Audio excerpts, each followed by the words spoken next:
Okay, since this is completely unsolicited coaching, I'm just going to give you this one nugget to try because I really want to help your shoulder feel better. And it's a really simple thing to do. You can do it anywhere. It's also something that Jared and Kaylin and Katie probably know how to do really well, and so they can help you learn it.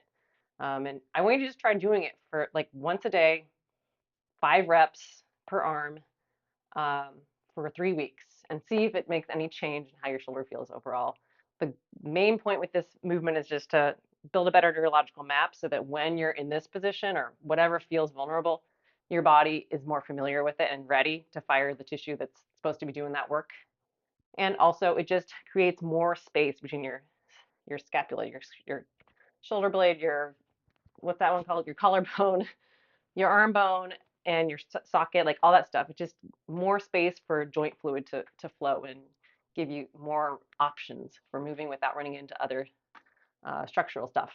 So here, I'll give you a really quick preview. We did it at the gym, so it should be you should have a general idea. But essentially, we're taking this rotation here and coupling it with this sweeping movement here. And so it'll look like this. I'm going to sit down so you can see my arm. So you start with your hand next to your thigh, elbow stays locked out, no other joint moves except for the shoulder joint. So that's the hardest part usually. Oh. So just take a deep breath, exhale to feel your belly brace, pickle jar.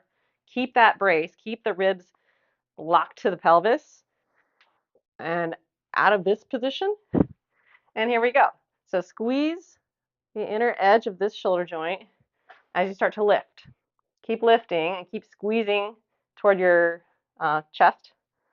And as you lift, your arm's going to start to internally rotate.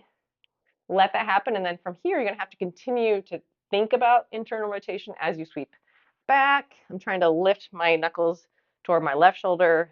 And now I'm trying to squeeze back to the doorway behind me. Still working through internal rotation. If you get any junky spots that give you a lot of pain, scoop around those. Don't push as far into it. Just come around it. Just graze the edge of that discomfort. I have nothing for you. Until you get to your pocket, thumbs pointing back at the halfway point.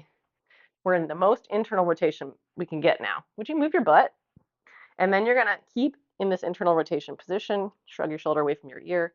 Squeeze back. Don't let yourself arch for more space. Just this joint moves.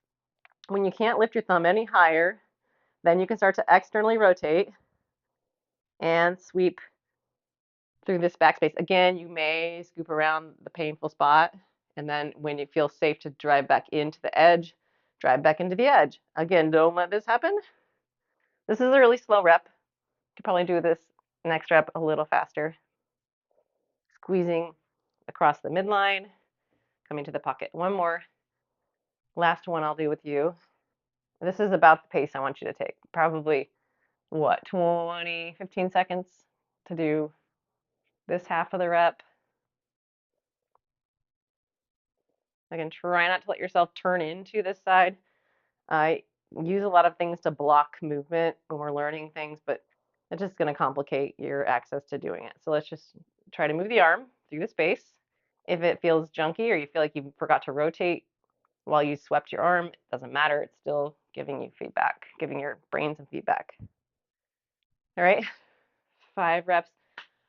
Try both arms if you want, or at the least the one that's buggiest, and let me know how it feels when I see you in many weeks, several weeks.